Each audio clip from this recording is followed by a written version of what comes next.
Hozirgi sahifamiz orqali siz bug'doy navlaridan biri bo'lgan, ya'ni qizil qattiq bug'doy urug'lari haqidagi ma'lumotlarni olasiz. Bu ma'lumotlar ham juda ham qiziqarli, ayniqsa ushbu sohada faoliyat olib borayotgan insonlar uchun. Zulxumor, bilasizmi, shu o'rinda bir mulohazani aytib o'tishni lozim topdim. Aynan bug'doy mahsulotlari orqali non va non mahsulotlari tayyorlanadi. Dasturxonlarimizni to'kinligini ta'minlaydigan, umuman o'zbekning, dasturxonning aziz ne'mati bo'lgan non aynan mana shu bug'doy orqali tayyorlanadi va xalqimizga tortiq etiladi. Qadrli muxlis, demak, sahifani birgalikda tomosha qilamiz. Olot tumanida sinov tariqasida ekilgan jahon bozorida mashhur bo'lgan qizil qattiq bug'doy navi fermerlarimiz tomonidan muvaffaqiyatli yetishtirildi. Bu yil o'tgan yilda yetishtirilgan qizil qattiq bug'doy urug'idan foydalanilgan holda yanada yuqori hosil olishga erishildi. Ushbu chetdan keltirilgan bug'doy navining o'rtacha hosildorligi har gektar maydondan 100 sentnerdan ortiq bo'ldi. Bu esa dehqonlarimiz mehnatining samaradorligini yaqqol namoyon etdi. O'tgan yili mana shu Xitoydan olib kelingan g'allamizdan har bir gektaridan 106 sentner hosildorlik oldik desak, ayrim fermerlar va tadbirkorlar shubha bilan qara boshladi. Mana bu yilgi misoli 65 gektar maydonga ekdik, o'rim jarayoni boshlandi.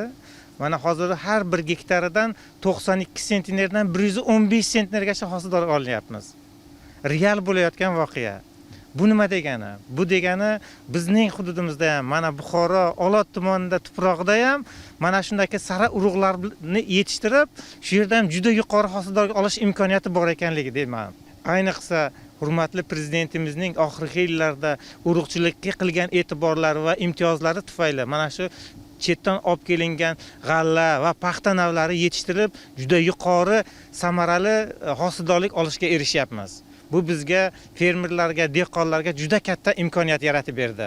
Shu bilan birga mana shu yuqori kam xarajat, yuqori daromad va aholining bandligini oshib boshladi. Islohotlarning natijasida biz fermerlarimizning daromati oshib, xarajatlarimiz kamaydi. Buning natijasida biz ishchilarimizning oyliklari karrasiga oshib boshladi.